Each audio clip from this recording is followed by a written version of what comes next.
Nous sommes en direct de Yaoundé et je suis présentement avec un frère médecin qui va un peu nous raconter comment se sont passées les campagnes médicales de Douala jusqu'à Yaoundé.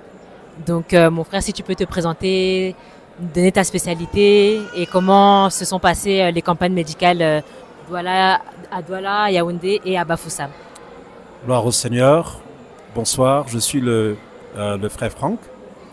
Je suis médecin, je suis expert en matière de plaies et cicatrisation. Et voilà, c'est un grand plaisir pour moi en tout cas de participer à cette belle œuvre. Alors la préparation s'est faite il y a plusieurs semaines avant.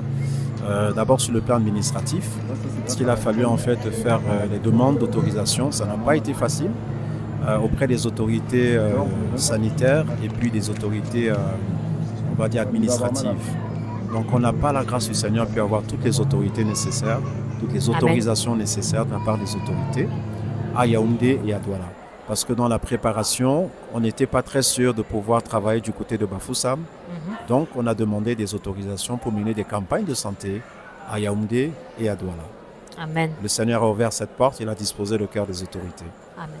Alors la mission a commencé du côté de Douala, côté santé. Il faut rappeler, n'est-ce pas, que nous avons reçu l'appui, la participation, la contribution de frères de la diaspora qui sont dans la médecine. On a travaillé avec un neurochirurgien. On a reçu également un médecin spécialiste en ORL, otorhinolaryngologiste. Voilà, il s'occupe des problèmes d'oreilles, de pharynx, etc. Et puis des médecins nationaux tels que moi, une autre qui est infectiologue. Et au plan médical, c'était ça. Nous avons également travaillé avec des infirmières, des aides-soignantes, des techniciens de laboratoire. Donc c'était vraiment une équipe pluridisciplinaire. Il faut aussi préciser que nous avons travaillé en synergie avec les autres comités. Amen. La logistique, le protocole, la sécurité. Et une chose que je peux témoigner pendant cette préparation et pendant le cours de cette mission, c'est la présence du Seigneur. Amen. Qui nous a donné de travailler vraiment dans la simplicité, Amen. dans la compréhension mutuelle, dans la solidarité, dans l'amour. Vraiment, ça n'a pas toujours été facile, mais cette atmosphère-là est ce qui nous a permis de pouvoir travailler. Alors concrètement, du côté de Douala, et même que ce soit à Douala et Yaoundé, le travail consistait à pouvoir offrir gratuitement, n'est-ce pas, aux participants au programme, des consultations médicales pendant lesquelles on dépistait des maladies. Et on dépistait particulièrement l'hépatite virale B, on dépistait également le diabète, l'hypertension, on dépistait principalement ces maladies. En dehors, bien entendu, des maladies qui sont tropicales telles que le paludisme, les maladies cutanées, les maladies de la peau. Voilà, donc cette campagne nous a permis de pouvoir prendre en charge les malades atteints de ces différentes affections. À Douala, nous avons consulté à peu près 225 personnes. Wow. 225 personnes, je précise, en 2 journées de travail. Wow. C'était intense du coup. C'était très intense. C'était très intense. Mais le Seigneur vous a accompagné. Le Seigneur nous a fortifiés, il nous a inspirés, il nous a conduits. À Bafoussam, on n'avait pas prévu quelque chose de particulier, mais par la grâce du Seigneur, on a pu consulter 50 personnes. Wow. Voilà. En dehors de ça, il faut préciser également qu'une composante de ce que nous faisions, c'était le soin de plaies. On a reçu pas mal de personnes atteintes de plaies chroniques. Et voilà, on a commencé quelque chose qu'on va continuer dans le temps. La mission est vraiment en train de grandir. Alors, à Bafoussam, on a consulté 50 personnes. Ici, à Yaoundé, nous avons consulté à peu près 126 personnes avant-hier. Et hier, nous avons consulté à peu près 125 personnes. Wow. Voilà, aujourd'hui, une dizaine de personnes pour un total d'à peu près 530 personnes qui ont été gratuitement consultées, dépistées, soignées.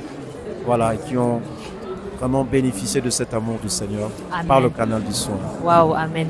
Et justement, quand on regarde les premières consultations qui se sont passées justement à Douala, en fait, le Seigneur n'a cessé de nous épater. Jusqu'à Yaoundé, on voit justement où il a ajouté à l'équipe une ORL, Tout à fait. une gynécologue.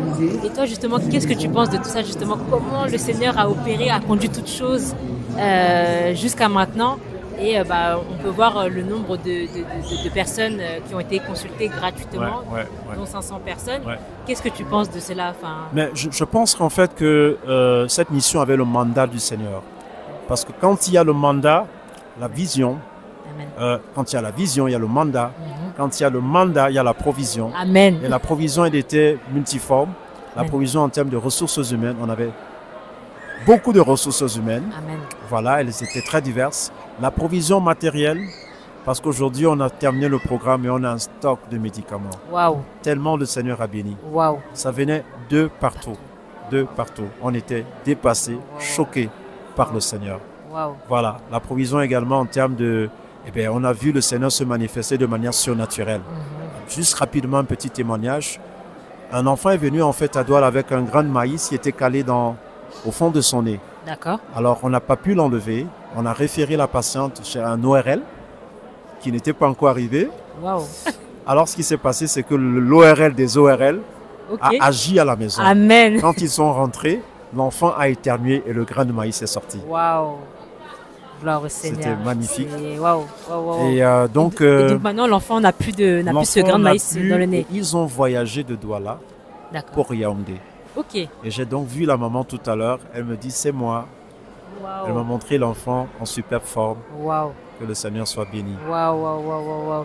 Et pour finir, pour clôturer justement ce que tu es en train de dire, ce beau témoignage, est-ce que tu as un dernier mot vraiment pour clôturer cela? Est-ce que tu as un mot pour les Camerounais, vraiment pour continuer justement dans cet élan-là, ceux qui sont médecins, vraiment, qu'est-ce que tu peux dire un mot de la fin, quoi? Ce que je peux dire, c'est que c'est d'abord une prière. Que le Seigneur, que le Saint-Esprit puisse ouvrir les oreilles. Amen. Pour que sa voix et son appel soient entendus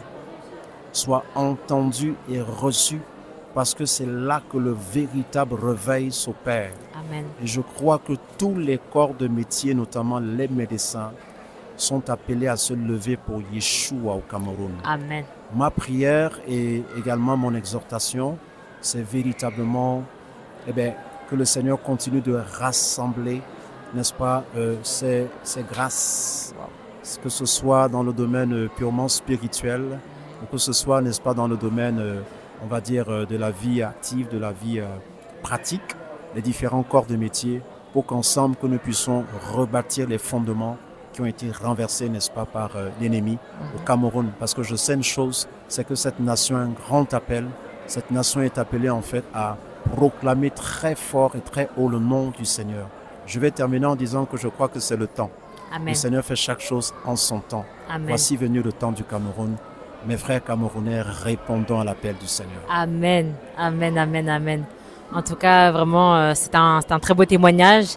Amen. Et je le crois et je le crois que le Seigneur justement va continuer d'opérer. Voilà, c'est un élan et que le Seigneur a allumé son feu au Cameroun et qu'il va continuer justement d'agir.